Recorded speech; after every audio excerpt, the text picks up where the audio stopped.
how important is communication right today in leadership, and what does it mean in the Gen Z context, Stephen? Because here is a group of people who've grown up with devices, grown up with technology, right? And their definition of communication is perhaps fundamentally very, very different.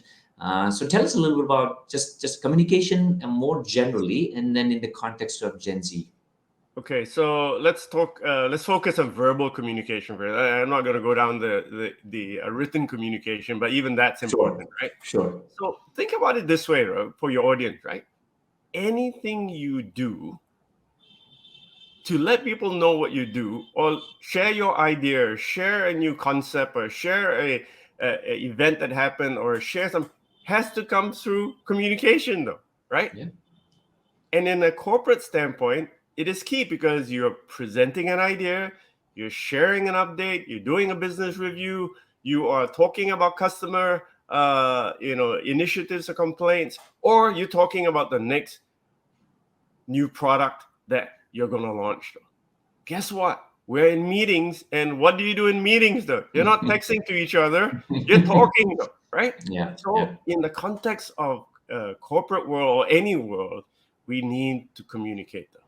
Yeah. Given that, then you have to think as a Gen Z, right?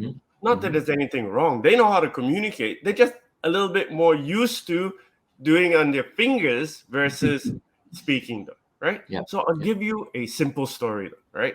Sure. Mind if I share one, right, Nikhil? Right? Lovely. Would love to. So I was talking to a lady. Her name is Rachel Hanflick. Okay, she used to be the producer or one of the producers on Oprah's show.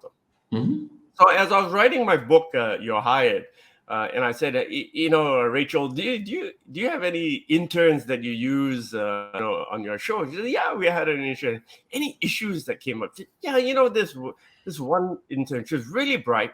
And one day in our team meeting at 9:00, I said, okay, I want all of you to do this. And she went to her and she said, I want you to make sure to contact Robert Lee and tell him that his 2:00 taping is moved to 3:00. All right? Okay, guys. Boom. She goes around.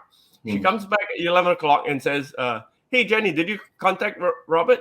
She said, yes. I say, so what did he say? No, I texted him. No. Did you talk to Robert? No, I texted him, though. No. You talked to him. So disconnect comes, right? Yeah. Their idea of communicating, I told him I texted him that he's supposed to come at 3, though.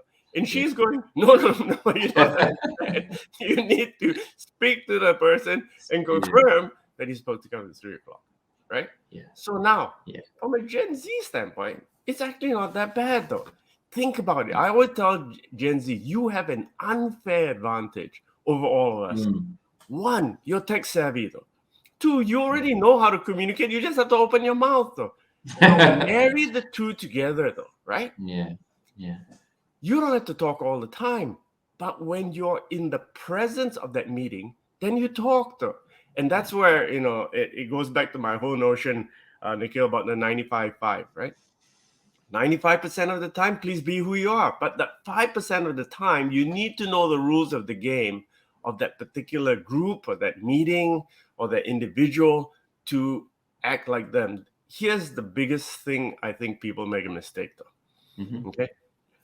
No, Stephen, I've been told we need to be authentic. So I want to be my authentic self. So my authentic self is I text all the time. No, you don't do that, though, right? So this whole idea of authenticity, as important as it is carried on as an excuse to do something they don't want to do.